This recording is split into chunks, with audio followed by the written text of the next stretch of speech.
I used to be quite naive in the gym, quite ignorant, not understanding the nuances and exactly how I can leverage my own abilities to the best of my potential. I started off just doing bench press, squat, and deadlift like everyone else. I was your typical gym goer. I would always add weight. I would always try to best myself each and every week. I wouldn't consider any other factor. I would just do the things that I thought were right. I wouldn't challenge my own thoughts, my own beliefs, because I always thought what I was doing was correct. And so the amount of gym progress I could have made in my first year was stalled due to this fact. I genuinely started to learn more about the gym as time went on. And so time was a multiplier for my ability to obtain knowledge on what the gym truly is. A place where you can actually change your life. A place where you can control every variable, where you have the ability, you have the power in your own hands to do the things that you want to do. And so this is how I truly achieved my ultimate gym transformation.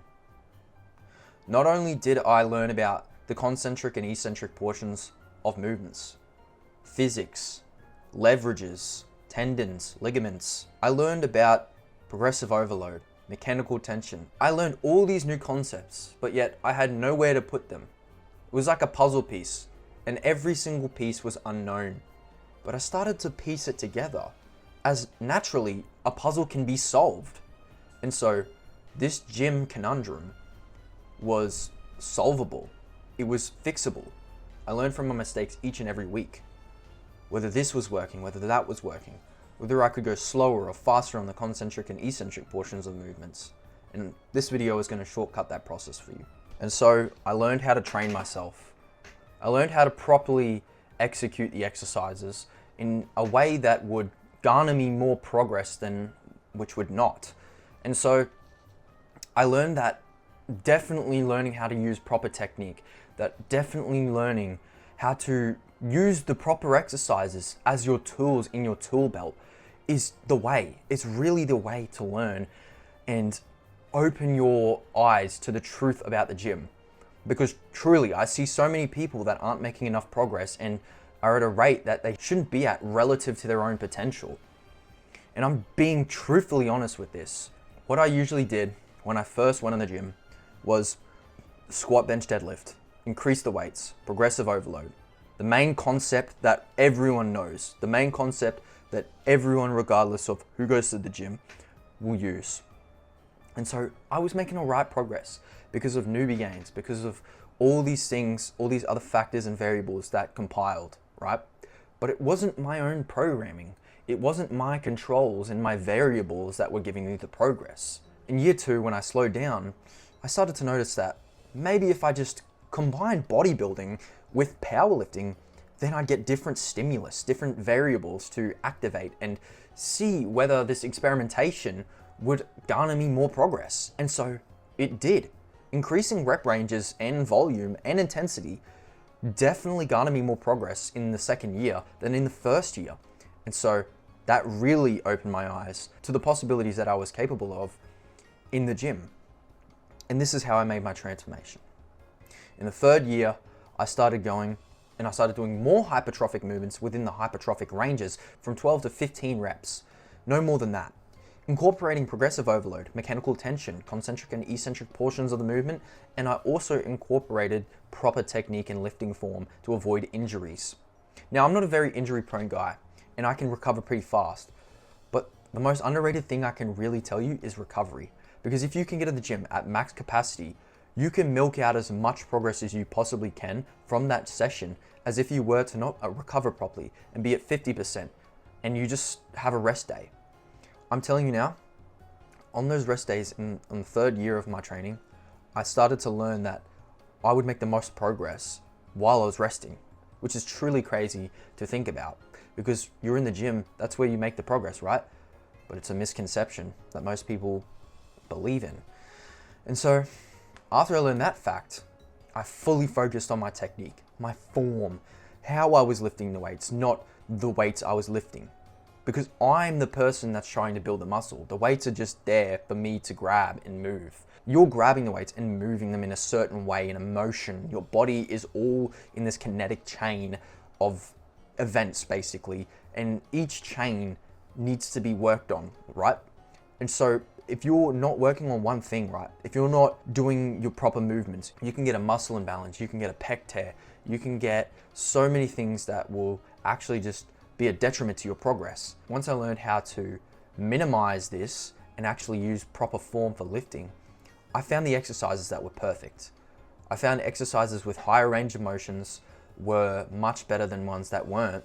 And I found exercises that gave me a better stretch and contraction were infinitely better and superior to the ones that were just heavy, but I didn't feel much of a stretch. I didn't feel much of my muscles tearing and my muscle fibers actually growing and extending. And so I learned that fact. I learned the technique. I learned the concentric, eccentric portions of the movements where I literally lifted and I counted the seconds of each rep.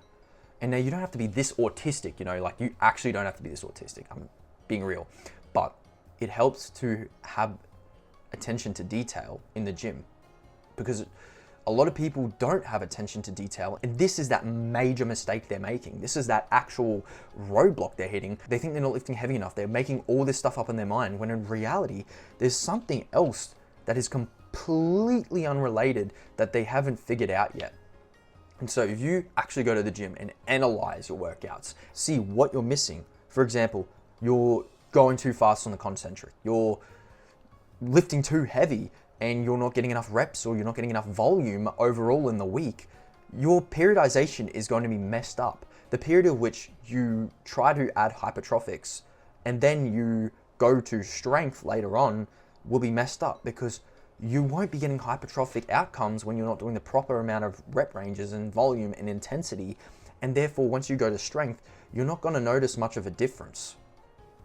And so once I analyzed my workouts and I figured out exactly what body parts were lagging, exactly what exercises were nagging me, I simply excluded the exercises that were nagging me and I added more volume to the muscles that needed it.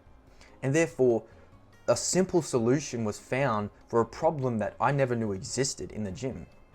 And learning these things, learning these nuances, learning the mechanical tension, learning the ways that a muscle actually works, the muscle functions, how it breaks down, how it's built, is the way you truly understand how you can get to your maximum capacity within the gym.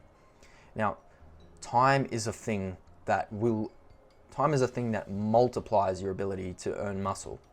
You don't just earn muscle within a short period of time, because like anything within the body, like a biological organism, your muscle is living. It is tissue. It is like bone. It is like ligament. It is like, anything else, right?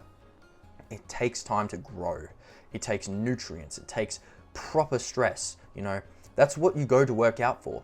It's stress. It's mechanical stress on the muscle to adapt, to change, to actually grow from some stimulus. And therefore, it will actually benefit you to have more recovery and rest from the stress and do more things that will actually multiply the amount of stress, the amount of stretching, contraction you're getting from the exercise, therefore increasing your range of motion, increasing your technique further. So I really can't stress this enough.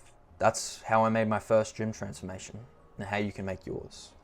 That's the video. Make sure to leave a like, subscribe, and as always, peace.